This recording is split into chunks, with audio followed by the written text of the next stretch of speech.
नमस्कार साथियों, स्वागत है आपका हमारे यूट्यूब चैनल में। और हम देख रहे हैं हिंदी नेट सेट अध्ययन में जो री एग्ज़ाम होने वाला है, उस एग्ज़ाम के दृष्टिकोण से हम देखेंगे उपन्यास के पात्र और महत्वपूर्ण कथन।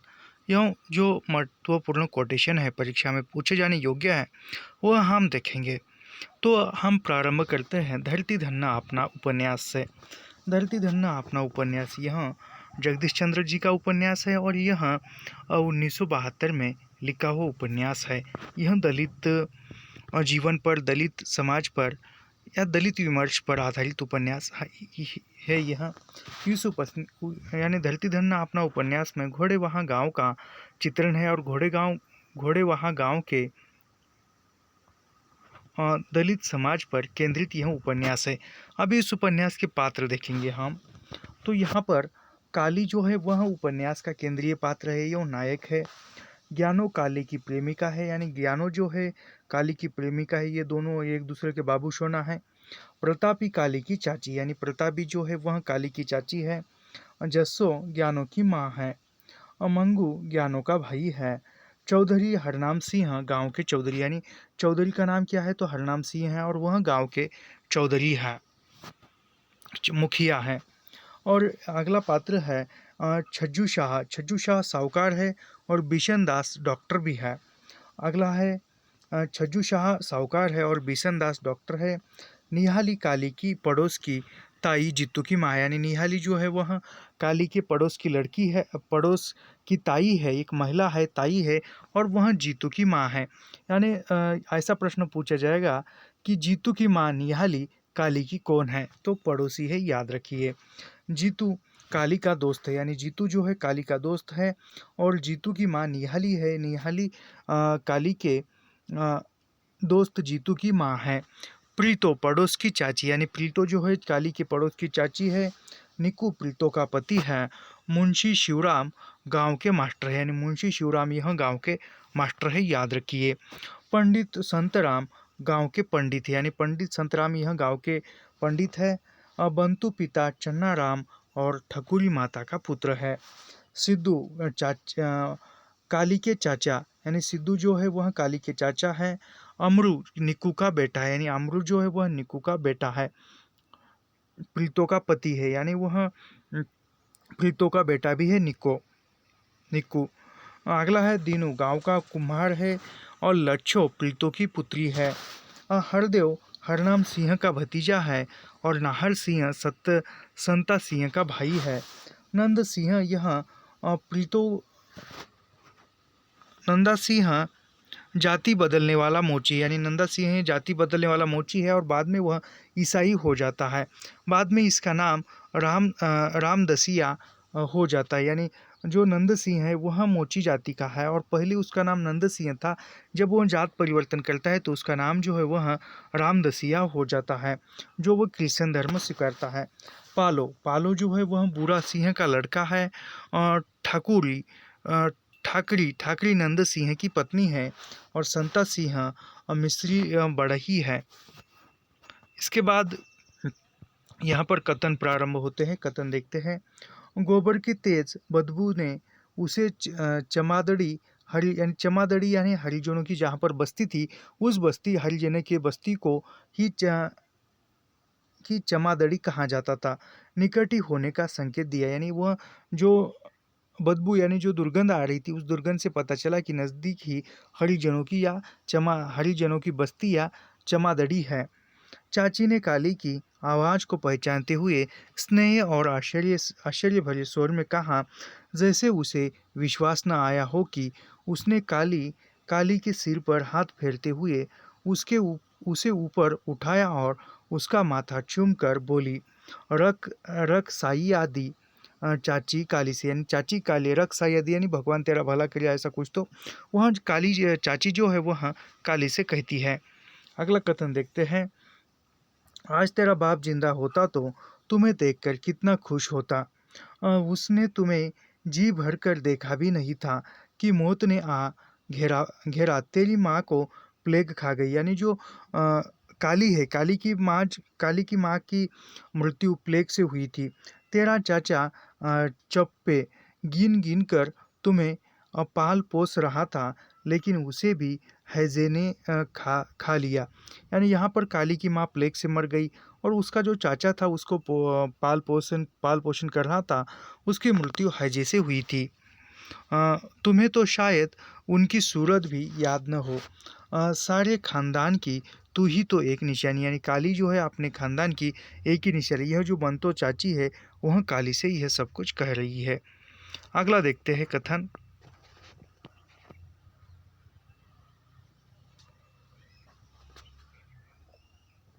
जीतू के सख्त और प्रौढ़ शरीर को देख काली को महसूस हुआ कि बालपन के बाद जीतू पर यौवन और बुढ़ापा एक साथ ही शुरू हो जाता है। यानी किसके शरीर पर बुढ़ापा और यौवन एक साथ आता है, तो वह जीतू के शरीर पर, याद रखिए।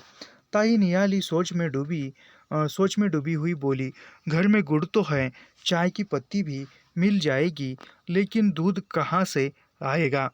चौधरी के घर से तो लस्सी भी मुश्किल से मिलती है, दूध कौन देगा? गली में तो सिर्फ मंगू के घर में भैंस है, वहाँ से दूध तो क्या, खाली बर्तन भी वापस नहीं मिलेगा। यानी वहाँ से कोई किसी को कुछ ज़रूरी सामान या वस्तु नहीं देते थे। यह निहाली का कथन है। अगला कथन देखते हैं। माई माई तूने इसे सिर चढ़ा रखा है, उठा इसे बेकार खाट तोड़ रहा है। अगर बात थाने तक पहुंच गई तो वे मार मार कर इसे दिन में तारे और रात में सूरज दिखा देंगे। चौधरी के खेत में बाड़ लगाई जा रही है, इसे कहो वहाँ चला जाए, चौधरी खुश हो जाएगा। तुम्हारे चाचा सिद्धू ने 12 साल पहले मकान मंगू निहाली से बनाने के लिए 100 रुपये उधार लिए थे। यानी वह काली के चाचा ने कितने रुपए मकान बनाने के लिए उधार लिए थे? तो 100 रुपये उधार लिए थे। उससे ब्याज लेना तो मैंने मुनासिब नहीं समझा, यानी उससे ब्याज नहीं लिया गया समझा, क्योंकि वह अपना प्रेमी था। अपने असल में से 75 रुपये ही वापस किए थे। यानी जो 100 रुपये में से उसने 75 रुपये वापस किए थे, तो बचे कितने? जो 25 रुपये थे, वह 25 रुपये अभी तक चुके नहीं है, कर्जा है। और 25 रुपये अभी बाकी थे कि मौत ने आ घेरा। यानी वो चाचा जो है वो 100 रुपये में से 75 रुपये दिए, 25 रुपये बाकी थे, और 25 रुपये भी देने वाले थे, लेकिन उसने उनकी मृत्यु हो गई। बेचारा बहुत ईमानदार आदमी था। मेरा बड़े बड़े चौधरियों और साहूकारों से लेन देन है, लेकिन उस जैसा ईमानदार आदमी आज तक नहीं देखा। यह जो है छच्चू शाह जो साहूकार है, वह छच्चू शाह साहूकार काली से कहता है। अगला कथन देखते हैं। शरारत पहले भी होती थी, लेकिन लोग चुपचाप सहन कर लेते थे। मैं उस समय चुप नहीं रह सकता जब पानी सिर से गुजरने लगता है। यह काली चौधरी से कहता है, यानी सहन शक्ति खत्म हो जाने की बात कहता है। यह काली जो है चौधरी से कहता है। अगला है कथन देखते हैं। ब्याह के बिना जिंदगी भी सुलगती लकड़ी की तरह है, जिसमें से सिर्फ धुआं निकलता है। वह आंखों में आंसू तो ला देता है, लेकिन गरमाइश नहीं पहुंचाता। यह मिस्त्री काली से कहता है। यानी वो मिस्त्री जो है काली से कहता है, मिस्त्री काली से कहता है, जैसे ब्याह के बिना जिंदगी, यानी बिना ब्याह के जिंदगी किस प्रकार है? जैसे जलती हुई लकड़ी में से जिस प्रकार धुआं निकलता है, उस धुएं की तरह बिना शादी के जिंदगी होती है। ब्याह के बिना जिंदगी भी सुलगती लकड़ी की तरह है, जिसमें लेकिन गरमाइश नहीं पहुंचता। यह जो है यह नहीं, ब्याह के बिना जिंदगी भी सुलगती लकड़ी की तरह है, जिसमें से सिर्फ धुआं निकलता है। वह आंखों में आंसू तो ला देता है, लेकिन गरमाइश नहीं पहुंचता। यह मिस्त्री जो है काली से कहता है। अगला है, तू जब भी मुंह खोलता है तो तेरी काली जबान पर मार्क्स और लेनिन का नाम होता है, और जब यह पादरी बोलता है तो एक ही आवाज़ निकलती है, वह भी अंजलि किताब और रूसी ईसा मसीहा। यह महाशय बिशन दास से कहते हैं। यानी अंजिल जो है, जो कुरान जो धर्म ग्रंथ का नाम है अंजिल। अगला कथन देखते हैं। पूंजीपति यह कभी नहीं चाहते कि मजदूरों में एकता हो। पूंजी पूंजीपति यह कभी नहीं चाहते कि मजदूरों में एकता हो। मुतवाजी यूनियन बनाना भी एक इम्पीरियलिस्ट चाल है। मजदूरों के इत्तेहाद बने तोड़ने की, यह बिशन-दास काली से कहता है। अगला देखते हैं। यहाँ पर थोड़ा ये इसको हम ठीक करेंगे।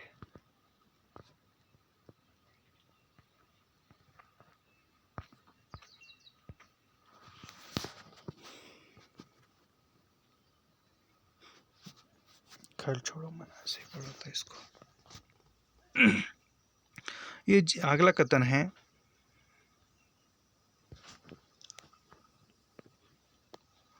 जिस तरह बड़ी मछली छोटी मछली को खाती है, उसी तरह बड़ा तबका छोटे छोटे तबके को एक्सप्लॉयर करता है, यानी उसकी मेहनत का फल उसे नहीं खाने देता बल्कि खुद खा जाता है। इसी से क्लास स्ट्रगल, वर्ग संघर्ष पैदा होता है। लेकिन मार्क्सवादी इंकलाब से यह तबका खत्म हो जाएगा और प्रोलेतारिया का बोलबाला होगा, यह बिशन-दास काली से कहता है। अगला कथन देखते हैं। हम चमार है, चौधरियों के कमीन आप चौधरी है, हमारे मालिक। आप जो भी दंड देंगे, जिसको भी देंगे, वह उसे कबूल करना होगा। नहीं मैं रहकर मगरमच्छ से नदी में रहकर मगरमच्छ से बैर रखा जा सकता है। यह जो है बाबे फत्तू चौधरी से कहता है, यानी वह चौधरी बाबे फत्तू चौधरी से कहता है। अगला कथन देखते हैं। सुबह तक बाढ़ का जोर खत्म हो गया, लेकिन खेतों में चारों ओर पानी भरा हुआ था। मिट्टी नरम हो जाने से मक्की की फसल जमीन पर बिछ गई थी। खेतों में बलकती हुई पगडंडियां और रास्ते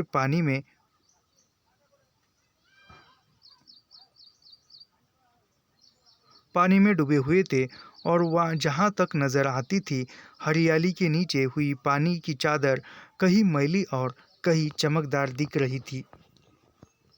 यहाँ से अगला उपन्यास जो है वह अगला उपन्यास है आपका बंटी, जो मन्नू भंडारी द्वारा लिखित उपन्यास है। आपका बंटी मन्नू भंडारी द्वारा लिखित है और यह 1971 में प्रकाशित है।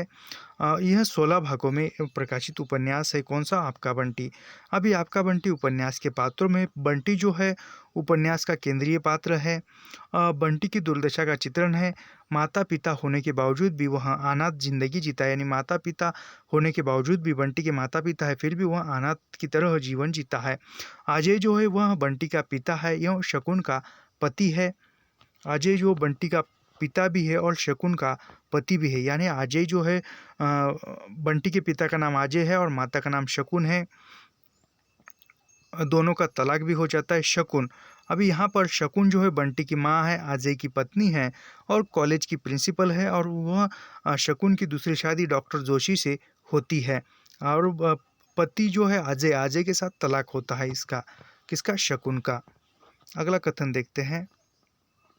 कथन नहीं, अगले पात्र। यह वकील चाचा जो है अजय एवं शकुन के सलाहकार है, दोनों के वकील है और वह तलाक कराने के लिए सलाह मशवरा देते रहते हैं। अगला पात्र है फूफी जो है वह शकुन के घर की नौकरानी है और अजय को कोसती है, पुरानी पीढ़ी का प्रतिद्वंद्व करती है। और डॉक्टर जोशी शकुन के दूसरे पति है। और प्रमिला यह डॉक्टर जोशी की पहली पत्नी है जिसकी मृत्यु हो चुकी है, उसका सिर्फ नाम मात्र उल्लेख है, बाकी कहीं भी नहीं। अभी जो है वह डॉक्टर जोशी का बेटा है। मिनट, यहाँ पर ये पढ़ना थोड़ा सा टेढ़ा हो गया था।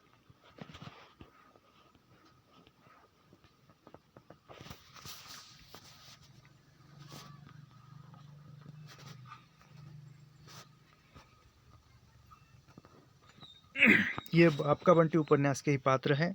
जोत जो है डॉक्टर जोशी की बेटी है। मीरा अजय की दूसरी पत्नी है। चीनू मीरा और मीरा का बेटा है। और टीटू जो है वह बंटी का दोस्त है, अजय का नहीं है। यहाँ पर गलत हो गया।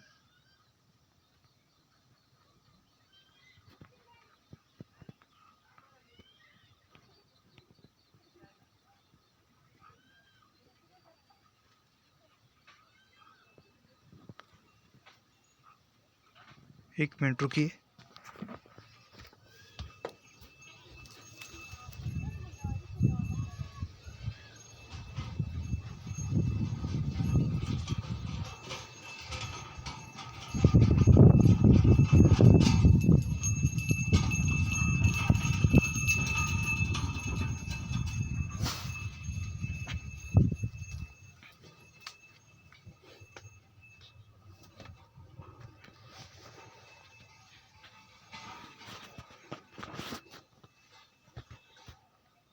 मीरा अजय की दूसरी पत्नी है। चीनू मीरा का बेटा एवं मीरा और अजय का बेटा है। और चीनू जो है मीरा का बेटा है। टीटू अजय का दोस्त, टीटू जो है वह बंटी का दोस्त है। मैंने अजय गलती से लिख दिया, यहाँ पर बंटी का दोस्त है। कुनी यहाँ शर्मा साहब की लड़की है। और माली, चपरासी, बंसीलाल यह भी अन्य पात्रों में आते हैं। यहाँ पर कथन देखते हैं, कथन क्या है।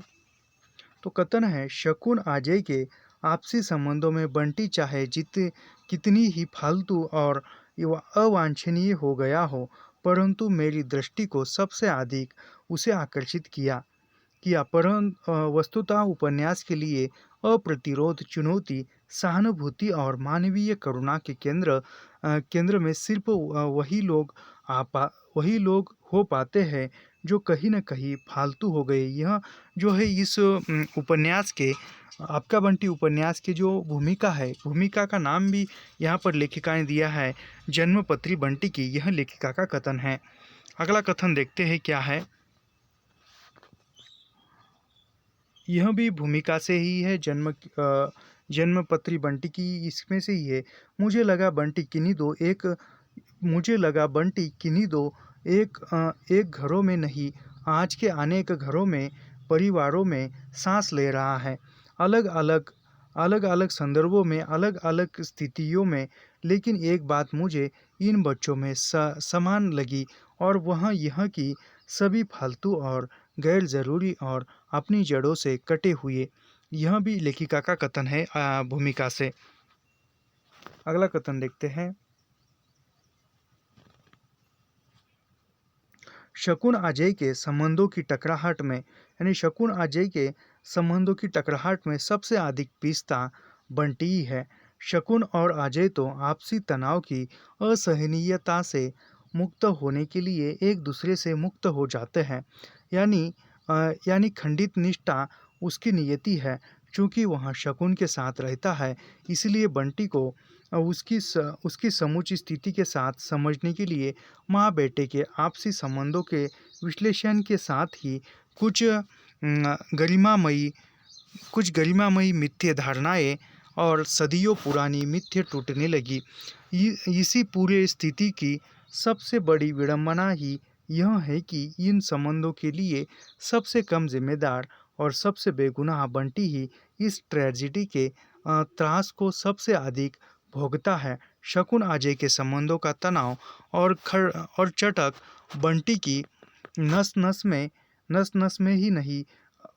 नस में ही प्रतिध्वनित होती है। यानी कहा जाए तो जो शकुन और अजय के जो आपसी संबंध है, इसमें जो तनाव है, उस तनाव के कारण जो वह तो दूर हो जाते हैं शकुन और अजय, लेकिन इस तनाव में या दोनों के दूर होने की स्थिति में सबसे अधिक जो पिसता जाता है वह बंटी पिसता जाता है। और ये किसी एक दो परिवार में नहीं, पूरे समाज में यह बंटी दिखाई देता है। यह जो है भूमिका से कथन है मनु भंडारी का। यहाँ पर उपन्यास के कथन प्रारंभ होते हैं। उपन्यास के अंतर्गत से वह लेखिका के कथन थे। यहाँ देखते हैं। जब तक आंखें खुली है, नज़र कमरे की दीवारों में कैद है, पर आंखें बंद करते ही जैसी सारी सीमाएं टूट जाती है, और न जाने कहाँ कहाँ के जंगल, पहाड़ और समुद्र तैर आते हैं। आंखों के सामने परलोक की परियां और पाताल लोक की नाग कन्याएं तैरते हुए उसके सामने से निकल जाती है। यह बंटी जब सपना देखता है, तब यह जो सपना देखता है, जो फूफी उसको कहानियाँ सुनाती है, वह सब कुछ सपने में उसको दिखाई देता है। और बंटी को जो है प्रिंसिपल, जो कॉलेज जाने वाली माँ है, वह माँ बंटी को पसंद नहीं है। यानी प्रिंसिपल के कुर्सी पर बैठी हुई उसकी जो माँ है, वह बंटी को प्रिंसिपल के कुर्सी पर बैठी हुई माँ अच्छी नहीं लगती है। जो मेकअप करती है, वहाँ बहुत कुछ है, जब हम लाइन टू लाइन पढ़ते हैं तब पढ़ा है। इसके भी कुछ अंश लाइन टू लाइन कुछ भाग हमने देखे हैं इसी यूट्यूब पर। बड़ी खातिर करना सीख गया, तू तो एकदम ही बड़ा और समझदार हो गया लगता है, यह वकील बंटी से कहता है। जब शकुन और बंटी, यानी बंटी और बंटी की माँ दिन में ही अंधेरा करके कमरे में सोते हैं, और बंटी चुपके से पलंग से उतर कर बाहर जाता है दरवाजे में, और तब बाहर वो दरवाज़ा बजाता है, और तब बंटी जो है वकील चाचा आते हैं, तब वह बंटी से यह कहते हैं। अगला कथन देखते हैं। अच्छा है चाचा, मैं तो खुद चाहती हूँ कि यह सब आप कुछ जान ले। आखिर कब तक इससे छिपा कर रखा जा सकता है। अब इसके मन में यह बात बहुत घुम बहुत घुमड़ने लगी है आजकल। यह शकुन वकील से कहती है। यानी जब वो शकुन और वकील जब बगीचे में बैठकर चर्चा करते हैं, जो कोर्ट की बारे में चर्चा करते हैं, और तब वह कहती है कि ये शकुन वकील से कि मैं भी चाहती हूँ कि अब बंटी जो है बड़ा होने लगा है, और तलाक के बारे में या जो भी वह डाइवोर्स है उसके बारे में बंटी को बताना चाहिए। और तभी वो बंटी जो है चुपके से आकर उसके वकील चाचा के कुर्सी के पीछे से पीछे छुप कर सुनता है, और तब अचानक कुछ हड़बड़ा जाता है और वो पकड़ा जाता है। इतना ही नहीं, यहाँ पर और एक कथन है, जब जीवन की धुरी गड़बड़ा जाती है, ऐसा कुछ कथन है, और उस धुरी का मतलब वह टीटू से पूछता है बंटी। अगला देखते हैं। शकुन के लिए समय जैसे एक लंबे अरसे से ठहर गया था। यूं घड़ी की सुई तो बराबर ही चलती थी।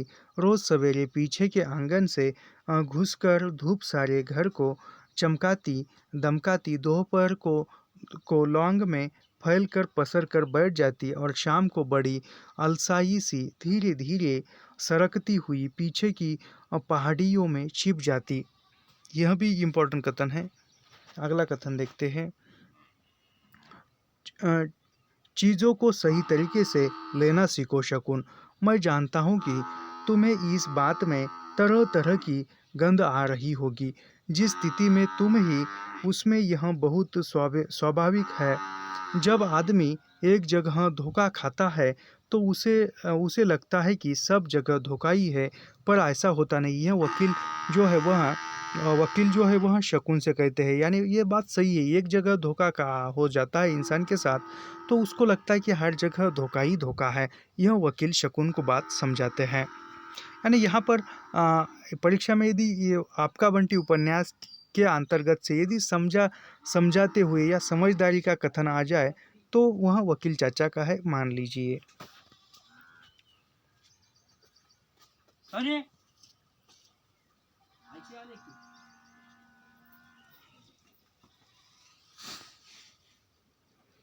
अगला कथन देखते हैं। देख रही हूँ जैसे जैसे तू बड़ा होता जा रहा है, वैसे ही जिद्दी और ढीठ होता जा रहा है। अच्छा है भद्द अडवा सबके बीच मेरी नाक कटवाएगा। यह जो है यह शकुन बंटी से कहती है।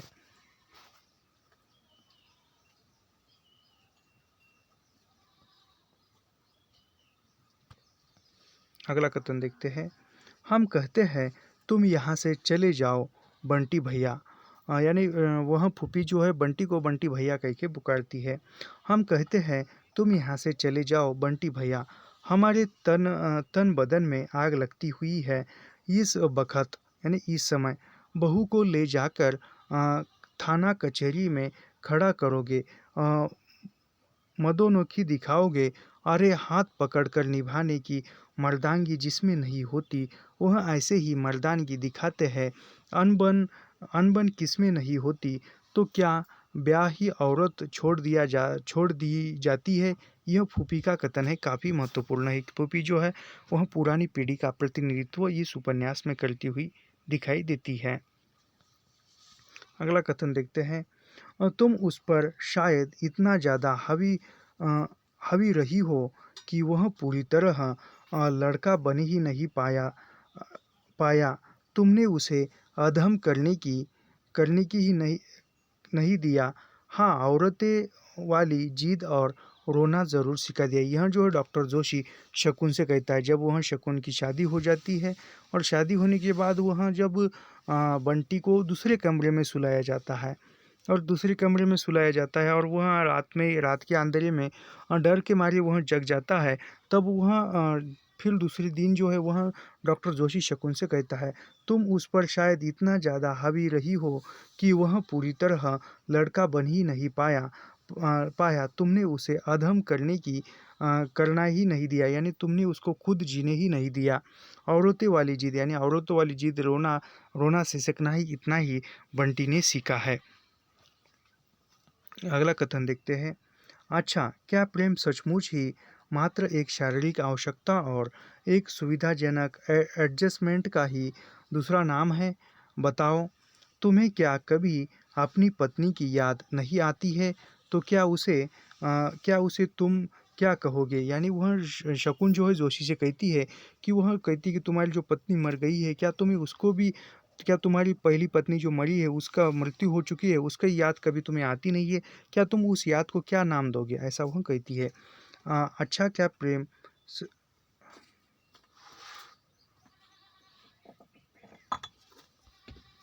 इसके बाद अगला कथन है।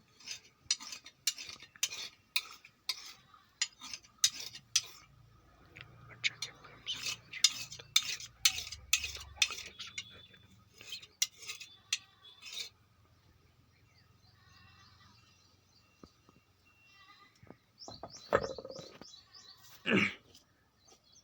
अच्छा, क्या प्रेम सचमुच ही एकमात्र शारीरिक आवश्यकता और एक सुविधाजनक एडजस्टमेंट का ही दूसरा नाम है?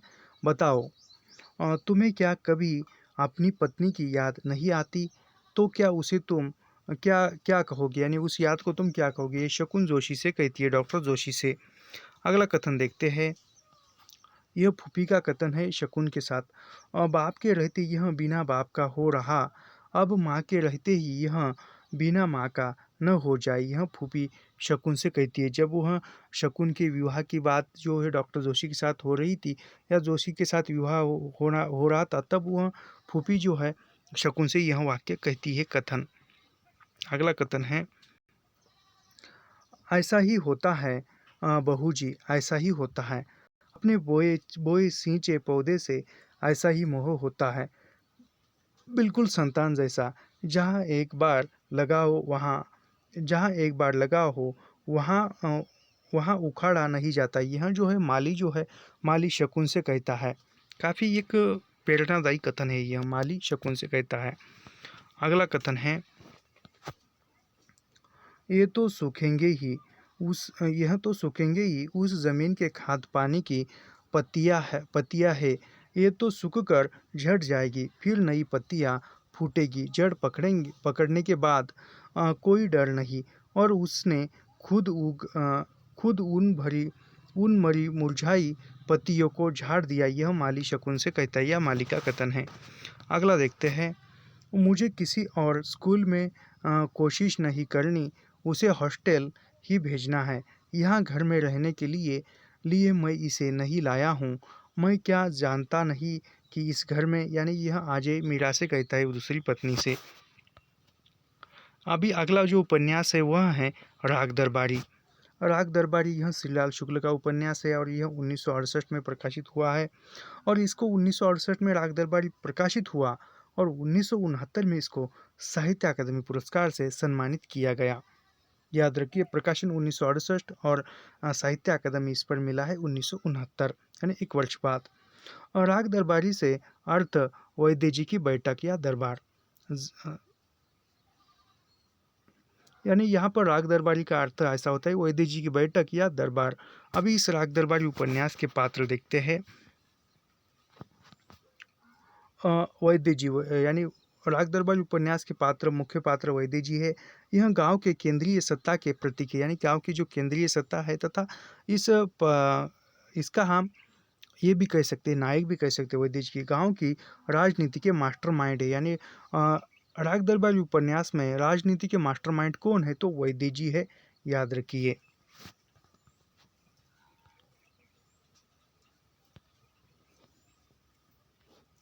आगे देखते हैं, दूसरा पात्र है बद्री पहलवान।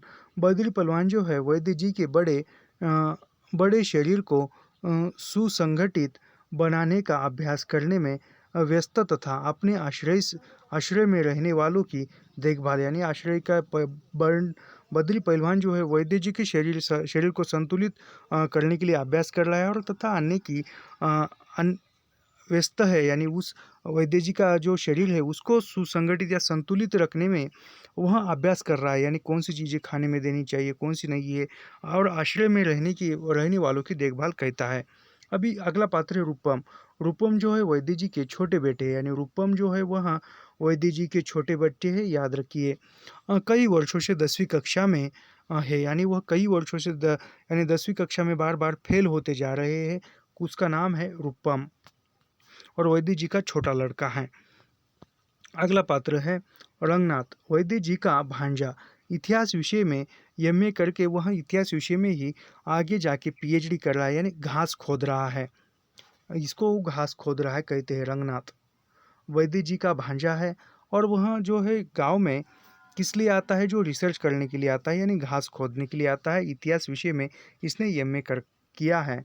छोटे पहलवान बद्री पहलवान के शिष्य, यानी छोटे पहलवान जो है वह बद्री पहलवान के शिष्य है।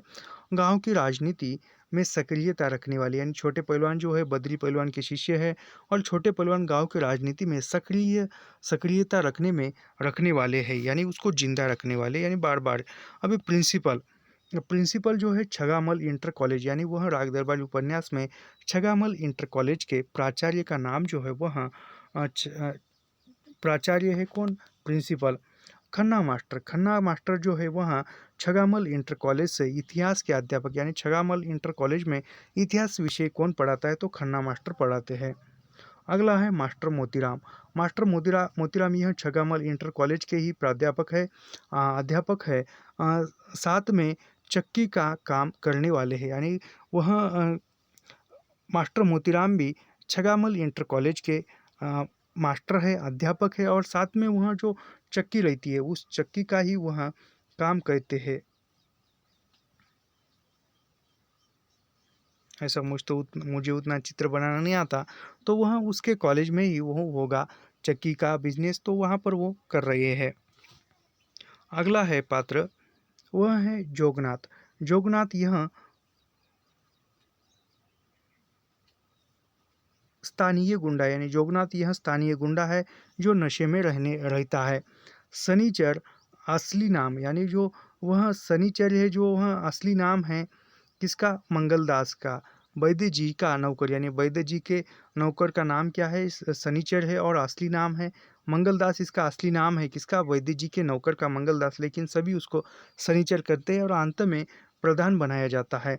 लंगड़ जो है वह भ्रष्ट व्यवस्था का शिकार हुआ व्यक्ति है। लंगड़ बेला गया दिन की कुंवारी लड़की, यानी बेला जो है दया दिन की कुंवारी लड़की है, शादी नहीं हुई है।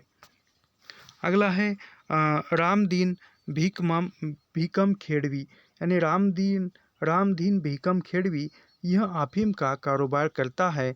वैद्य जी के विरोधी पात्र, यानी जो रामदीन भीकम खेड़वी है यह अफीम का कारोबार है, अफीम का व्यापार करता है, और यह जो है यह वैद्य जी के विरोधी पात्र है। अभी अन्य पात्र भी यहाँ पर देखेंगे। अन्य पात्रों में कालिका प्रसाद है, कुशहर प्रसाद, गयादीन, पंडित राधेलाल, शत्रुघ्न सिंह, रिपु दमन, सर्वदमन सिंह, और डॉक्टर बलराम सिंह यह अन्य पात्रों में आते हैं। अभी यहाँ पर इस उपन्यास में राग दरबार उपन्यास में कुछ मुहावरे का भी प्रयोग किया है। तो यहाँ पर जो है तन पर नहीं लत्ता, पान खाया अलबत्ता, यह एक मुहावरा आया है। अगला है हर शाख पर उल्लू बैठा है। उसके बाद चमड़ी जाए पर दमड़ी न जाए, मुँह में राम बगल में छुरी, आंधों में काना राजा, हमारी ही पाली लोमड़ी हमारे ही घर में घर में हुआ हुआ। यह जो है, यह जो मुहावरे है, यह मुहावरे राग दरबारी उपन्यास में आए हुए हैं। यहाँ से जो है उसके जो महत्वपूर्ण कथन है, वह महत्वपूर्ण कथन प्रारंभ हो जाते हैं। वही एक ट्रक खड़ा था, उसे देखते ही यकीन हो जाता था इसका जन्म केवल सड़कों के साथ बलात्कार करने के लिए हुआ है। जैसे कि सत्य के होते हैं, इस ट्रक से भी कई पहलू थे। यह जो है राग दरबारी उपन्यास का ही कथन है। अगला है, कहाँ तो घास खोद रहा हूँ, यानी घास खोद रहा हूँ, इसी को अंग्रेजी में रिसर्च कहते हैं। जब वो ट्रक से जो है रंगनाथ जाता है और ट्रक से जाते हुए जब ड्राइवर साहब कहते हैं कि क्या किस लिए जा रहे हो वहाँ पर, तो वह कहता है कि घास खोदने के लिए, यानी ये अंग्रेजी में रिसर्च कहते हैं और मराठी में उसके बोलचाल की भाषा में घास खोदने के लिए। पर साल एमए किया था, यानी पिछले वर्ष ही इतिहास में एमए किया था। इस साल मैं रिसर्च शुरू की है, यानी इस साल में रिसर्च शुरू की है, यह रंगनाथ ड्राइवर से कहता है। अगला कथन है, वर्तमान शिक्षा पद्धति रास्ते में पड़ी कुतिया है, जिसे कोई भी लात मार सकता है। ड्राइवर भी उस पर रास्ता चलते चलते एक जुल्मा मारकर चपरासी के साथ ट्रक की ओर चल दिया। अगला कथन है, इसका काम है कि अपराधों की जांच नहीं हो पाती, मुकदमों का चालान नहीं हो पाता, अदालतों में गवाही नहीं पाती। इतना काम है कि सारा काम ठप पड़ा है। अगला कथन देखते हैं। बाद में पता चला कि वह अकेला आदमी 20 गांवों की सुरक्षा के लिए गांवों में अपराध रोक सकता है। अपराध हो गया तो उसका पता लगा सकता है और अपराध नहीं हुआ हो तो उसे करा सकता है। यह भी कथन जो है, यह कथन राग दरबारी उपन्यास का ही है। अगला देखते हैं। देश में इंजीनियरों और डॉक्टरों की कमी है। कारण यह है कि इस देश के निवासी परंपरा से कवि है। जिस चीज़ को समझने के पहले वे उस पर मुग्ध होकर कविता करते, यानी वह कहते कि डॉक्टर और इंजीनियरों की इस देश में कमी है। क्यों कमी है? क्योंकि इस देश के लोग जो है, मूल जो निवासी है, वह कवि है। और कवि जो है, कवि किसी बात को समझते नहीं, सोचते नहीं है, तुरंत उस पर मुक्त हो जाते हैं और उसका वर्णन करने लगते हैं, गुणगान गाने लगते हैं और फिर उसी में चपेट में आते हैं तो फिर पछतावा करते हैं। अगला कथन देखते हैं। हर हिंदुस्तानी की यही हालत है। 2 पैसे की जहाँ किफायत हो, वह उधर ही मुँह मरता है। मास्टर मोतीराम लड़कों से यानी यहाँ पर जो कहते कि हिंदुस्तान के लोगों की यही असलियत है, जहाँ से कुछ थोड़ा सा लाभ हो वहीं पर वह मुँह मारता है। यह मास्टर मोतीराम लड़कों से कहता है। अगला कथन है यहाँ पर, पुनर्जन्म से सिद्धांत की ईजाद दीवानों की अदालतों में हुई, ताकि वही और प्रतिवाद इस अफसोस को लेकर न मरे कि उसका मुकदमा अधूरा ही पड़ा रहे। इसके सहारे वे सोचते हुए चैन से मर सकेंगे है कि मुकदमे का फैसला सुनने के लिए अभी अगला जन्म तो पड़ा है। यानी यहाँ पर जो हमारे देश की जो न्याय व्यवस्था है, न्याय व्यवस्था पर भी व्यंग्य किया हुआ दिखाई देता है। अगला देखते हैं। इस देश में लड़कियां बेहना भी चोरी करने का बहाना हो गया। यानी इस देश में जो लड़की का विवाह करना, ये भी एक चोरी करने के जैसा हो गया है। एक रिश्वत लेता है तो दूसरा कहता है कि क्या करे, बेचारा बड़ा खानदान है, लड़कियां बेहानी है, सारी बदमाशी का तोड़ लड़कियों के ब्याह पर होता रहा है। अगला कथन है, गुड़बंदी परमानुभूति की चरम दशा का एक नाम है। उसमें प्रत्येक तू मैं और को प्रत्येक मैं तू को अपने से ज़्यादा अच्छी स्थिति में देखता है। वह एक उस स्थिति को पकड़ना चाहता है। मैं तू और तू मैं को मिटाकर मैं की जगह तू और तू की जगह तू जगह मैं बन जाना चाहता है। अगला कथन है, आप बामन है और मैं भी बामन हूँ। नमक से नमक नहीं खाया जाता, चपाती चपरासी प्रिंसिपल से। यानी ये कहते हैं कि आप बामन हैं और मैं भी बामन हूँ, तो इसका मतलब है कि नमक से नमक नहीं खाया जाता। यह जो चपरासी प्रिंसिपल से कहता है। अगला कथन है, जनता के रुपए पर इतना दर्द दिखाना दिखाना ठीक नहीं, वह बर्बाद होगा ही। यह गया दिन मालवीय से कहता है। अगला यह महत्वपूर्ण कथन है, संविधान एक कविता का नाम है। यानी संविधान एक कविता का नाम है जिसके अनुच्छेद 17 में छुआछूत खत्म कर दी गई है, क्योंकि इस देश में लोग कविता के सहारे नहीं बल्कि धर्म के सहारे रहते हैं। क्योंकि छुआछूत इस देश का धर्म है। अगला कथन देखते हैं,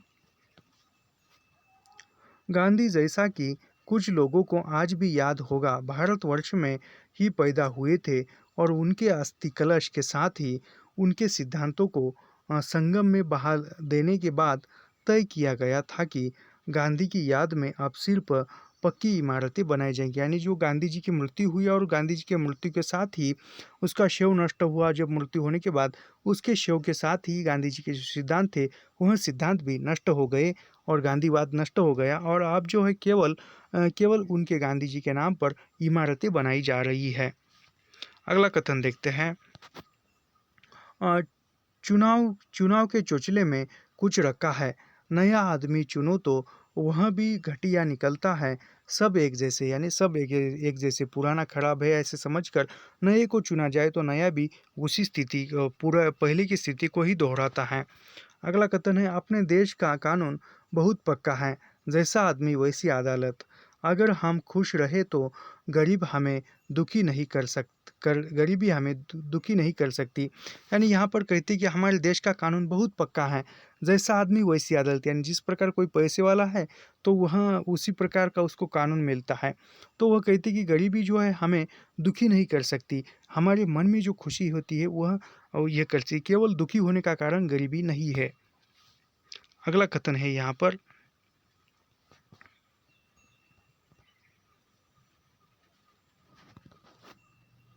अगर हम खुश रहे तो गरीबी हमें दुख नहीं करे। यानी यदि हम खुश रहे तो गरीबी हमें दुखी नहीं कर सकती। गरीबी को मिटाने की असली योजना यही है कि हम बराबर खुश रहे। यानी गरीबी पर यदि प्रतिरोध करना है, गरीबी का यदि विरोध करना है और आगे बढ़ना है तो हमें खुश रहना चाहिए। अगला कथन है, प्रत्येक महापुरुष के इर्द गिर्द बालकों का मेला लगा हुआ है। पुरुष जब महापुरुष बन जाता है तो वह अपनी इज्जत अपने बालकों को सौंप देता है। बालक उस इज्जत की पिंचना शुरू करता है। अगला है शिवपालगंज। यानी यह मैं पहले बताना चाहता था लेकिन भूल गया, मैं याद नहीं आया। तो वह बहुत बार पूछा गया है कि यह किस गांव में, किस उपन्यास में यह गाया। तो राग दरबार उपन्यास में शिवपालगंज का वर्णन आया है, शिवपालगंज नाम आया है उपन्यास गांव का, याद रखिए। शिवपालगंज में सभी जानते थे कि गांव सभा का और उसके प्रधान का अमीर होना एक ही बात है। परिणामतः प्रधान का पद बड़ा ही लाभदायक और गुणकारी था। अगला कथन देखते हैं, राग दरबारी उपन्यास से ही है यह। इस बार उस नौजवान ने देश के औसत नौजवान की तरह जो प्रेम अपने साथ पढ़ने वाली लड़कियों से और ब्याह अपने बाप के द्वारा दहेज की सीढ़ी से उतार कर लाई गई लड़की से करता है, कहा मैं कुछ नहीं जानता, पिताजी जैसा हुक्म देंगे करुणा। यह जो है नौजवान गया दीन से कहता है। अगला कथन देखते हैं, सोते को जगाया जा सकता है पर कोई झूठ मूठ सोने के बहाने पड़ा है तो उसे कैसे जगाया जाए। यह वैद्य जी गया दिन से कहते हैं। ये काफ़ी महत्वपूर्ण कथन लगता है और काफ़ी अच्छा भी है जीवन में भी। यदि कोई सचमुच सोया है तो उसको जगाया जा सकता है, लेकिन वह कोई सोने का नाटक कर रहा है, उसको आप कितना ही हिलाओ कितना ही जगाओ, वह नाटक कर रहा है तो वह नहीं उठेगा, वैसे ही वह चुप पड़ा रहेगा, जैसे सोया हुआ लगे। अगला कथन देखते हैं, देखो लंगड़, तुम्हारे कायदा कानून जानने से कुछ नहीं होता। जानने की बात सिर्फ एक है कि तुम जनता हो और जनता आसानी से नहीं जीतती, यह रंगनाथ का कथन है। अगला कथन है सच्चाई किस चिड़िया का नाम है, किस घोंसले में रहती है, कौन से जंगल में पाई जाती है। रुपन बाबू ठहाका मारकर हंसे, दादा यह शिवपालगंज है। यहाँ यह बताना मुश्किल है कि क्या सच है क्या झूठ, यह रूपम रंगनाथ से कहता है।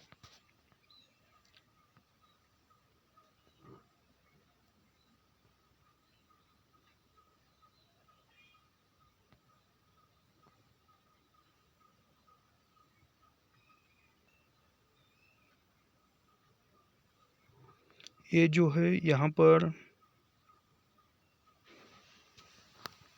ये दूसरा पन्ना आ गया शायद।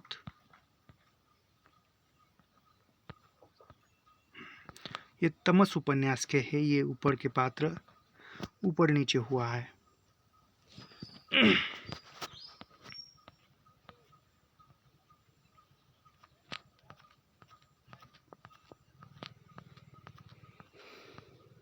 ये तमस उपन्यास के है, इसको हम देखेंगे, पहले ये देखेंगे और बाद में वो।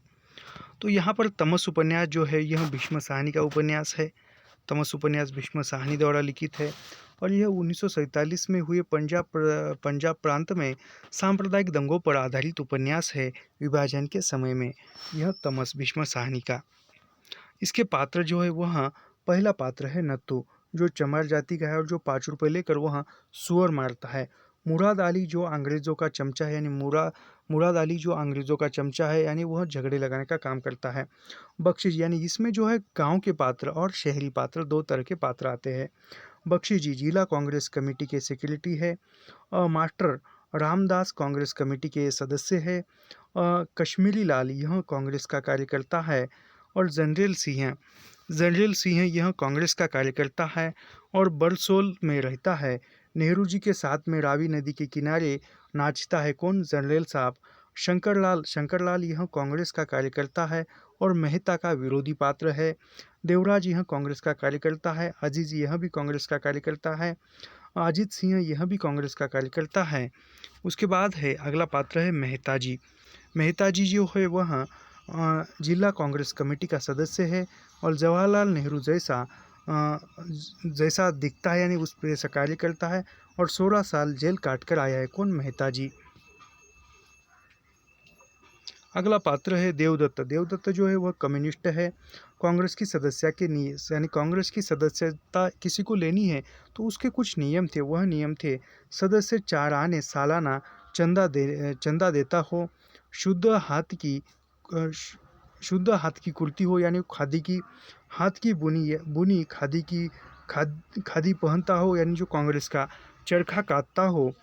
कांग्रेस कमेटी का प्रभात फेरी में गाया जाने वाला पुराना गीत, यानी कांग्रेस कमेटी का जो गीत था वह पुराना गीत कौन सा था, जिसे अक्सर रामदास या फिर देवराज गाते थे। यानी वह कांग्रेस कमेटी का जो पुराना गीत था प्रभात फेरी में गाया जाने वाला, वह पुराना गीत कौन गाता था, तो रामदास और देवराज गाते थे।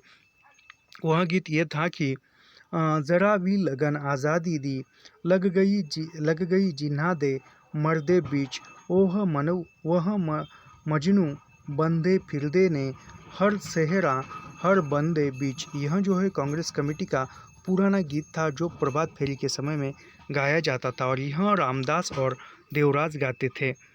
अगला जो पात्र है वह रिचर्ड जो है जिला कलेक्टर है और वह अंग्रेजी अधिकारी है। रिचर्ड यह जिला कलेक्टर है और इसकी पत्नी का नाम लीजा है जो रिचर्ड की पत्नी है। पुण्यात्मा वानप्रस्थ जी, यानी पुण्यात्मा वानप्रस्थ जी यह संस्कृत के ज्ञाता है। सभी वेद वेदांग के मर्मज्ञ थे, यानी सभी वेद वेदांग के मर्मज्ञ कौन था, तो वह पुण्यात्मा या वानप्रस्थ जी थे।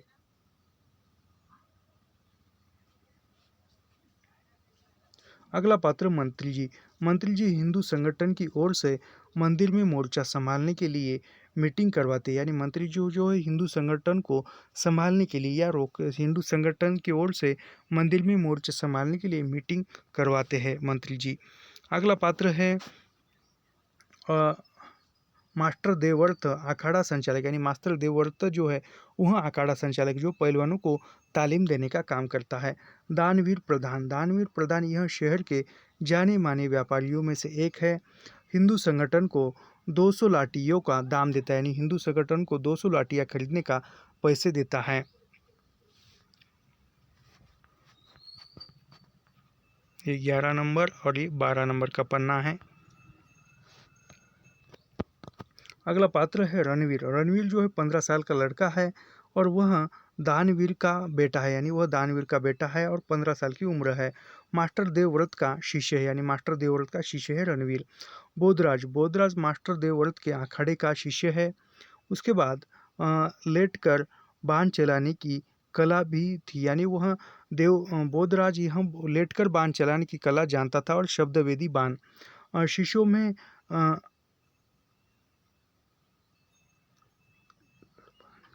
यानी शीशे में देखकर बाण चलाने की कला भी बोधराज जानता था, निशाना करता था, यानी शीशे में देखकर लटकती हुई रस्सी पर बाण चलाता, यानी शीशे में देखकर पीछे ऐसी रस्सी लटक रही है और उसको शीशे में देखकर उस पर वह निशाना साधता था। कौन? वह बोधराज, देवव्रत के अखाड़े का शिष्य। आगे अगला पात्र है धर्मदेव यह देवव्रत के अखाड़े का दूसरा शिष्य है और वह कारतूस खाली पेटी उठा लाया, यानी कारतूस की जो खाली पेटी थी वह उठा कर लाया ताकि उस कमरे में शस्त्र का आभास होता रहे, जिसे रणवीर ने शास्त्रागार बनाए रखा था। नायक यह कमस रीट के बाबू भरत राम का बेटा था और उसका बाद स्थानीय कॉलेज में फर्स्ट ईयर में था। अगला पात्र था देवव्रत के अखाड़े के सभी शिष्यों में यह फौजी कमीज पहनता था। कौन देवव्रत के अखाड़े में कौन फौजी कमीज पहनता था? तो नायक पहनता था फौजी कमीज या फौजी शर्ट। अगला पात्र है शंभू यह देवव्रत के अखाड़े का शिष्य है। इंद्र भी देवव्रत के अखाड़े का शिष्य है। उसके बाद मनोहर भी अखाड़े का शिष्य है देवव्रत के। प्रोफेसर रघुनाथ यह जिला कलेक्टर साथ उठना बैठना रहता है। किसका? प्रोफेसर रघुनाथ का, और वह अकेला था। अगला पात्र देखते हैं।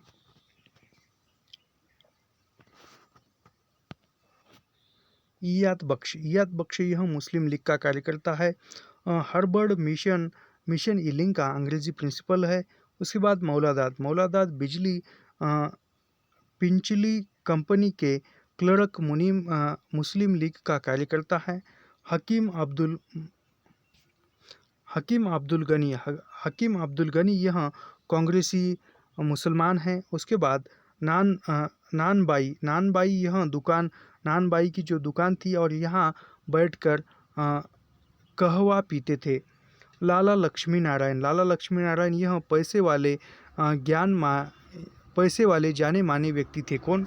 जो लाला लक्ष्मी नारायण जो थे वह पैसे वाले व्यक्ति थे। अगला देखते हैं नानकू यह लक्ष्मी नारायण का नौकर था। फतरीन जो है वह लाला लक्ष्मी नारायण का पड़ोसी था। उसके बाद शाहनवाज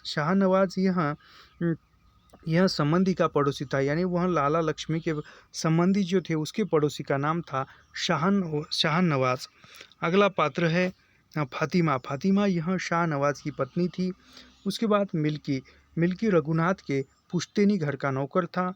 उसके बाद सलोतरी साहब इसका नाम लेकर मुराद अली ने नत्थू से सुअर मरवाया था, यानी वह सलोतरी साहब ने सुअर मंगाया है ऐसा कहकर मुराद अली ने नत्थू से सुअर मारने के लिए कहा था। 5 रुपये देकर, याद रखिए। अगला पात्र देखते हैं। जत्थेदार किशन सिंह यह गुरुद्वारे में सुरक्षा प्रबंध का मोर्चा संभालता है।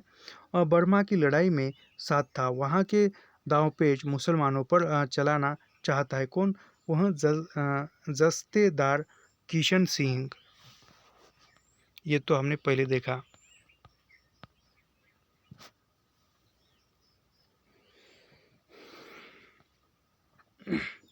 सरदार हरसिंह गुरुद्वारे के दाई और बंदूक चलाने की बिशन सिंह मनिहारी वाले खालसा लंगर में ड्यूटी थी।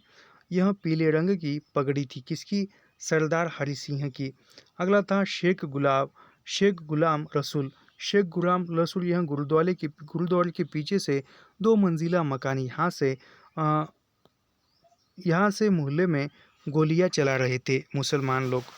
अगला था मुखिया सरदार तेज सिंह। मुखिया सरदार तेज सिंह यह युवा प्रीतम सिंह यह गुरुद्वारे में सुरक्षा का पहरा दे रहे थे। सोहन सिंह यह गुरुद्वारे सांप्रदायिकता को रोकने की बात करते थे। कौन? तो वह सोहन सिंह जो है यह गुरुद्वारे में जो सांप्रदायिकता पर दंगा हो रहा था उसको रोकने की बात करते थे। अगला है मीरदाद। यह गोपाल सिंह थे। यह गुरुद्वारे की युद्ध समिति के सदस्य थे, यानी गुरुद्वारे के युद्ध समिति के सदस्य कौन थे यहाँ पर नीचे नाम दिए हैं उनके। गुरुद्वारे में जो युद्ध चल रहा था उस युद्ध रोकने की या वो समिति बनाई थी, उस समिति के सदस्य कौन थे? तो सरदार मंगल सिंह सुनार थे, प्रीतम सिंह बजाज थे, भगत सिंह पंसारी थे, तेज सिंह और किशन सिंह। यह जो थे यह कौन? यह सरदार सिंह 1, प्रीतम सिंह 2, उसके बाद भगत सिंह 3 और किशन सिंह 4। यह 4 जो थे वहाँ गुरुद्वारे की युद्ध समिति के सदस्य थे, याद रखिए। अगला हम पात्र देखते हैं बलदेव सिंह यह धर्म रक्षा के लिए माँ को घर छोड़ गुरुद्वारे में आता है, यानी वह बलदेव सिंह यह माँ को घर छोड़ता है और धर्म की रक्षा करने के लिए गुरुद्वारे में आता है। हरनाम सिंह और बंतो यह दंपति है, दोनों पति पत्नी है, हरनाम सिंह और बंतो। ढोक इलाद बख्शी के निवासी है, यानी ये ढोक इलाहा बख्शी एक गांव का नाम है और वहाँ के निवासी हरनाम सिंह और बंतो। इनकी दुकान लूट ली जाती है। करीम खान ने इसको भाग जाने का मशवरा दिया था। जसबीर कौर, यानी वहाँ यह प्रश्न पूछा गया था दिसंबर 2023 में नेट परीक्षा में यह प्रश्न पूछा गया था कि हरनाम और बंतो को कौन घर में छुपने के लिए जगह देता है? तो वह जसबीर कौर और इकबाल सिंह प्रकाश, यानी वहाँ जो राजू नाम था, वह राजू नामक की स्त्री जो है वह किसकी? जसबीर सिंह की पत्नी, यह उसको छुपने के लिए जगह देती है। जसबीर कौर और इकबाल सिंह क्रमशः हरनाम सिंह और बंतो के पुत्र, यानी हरनाम सिंह और बंतो के पुत्र का नाम क्या है? जसबीर सिंह और इकबाल सिंह।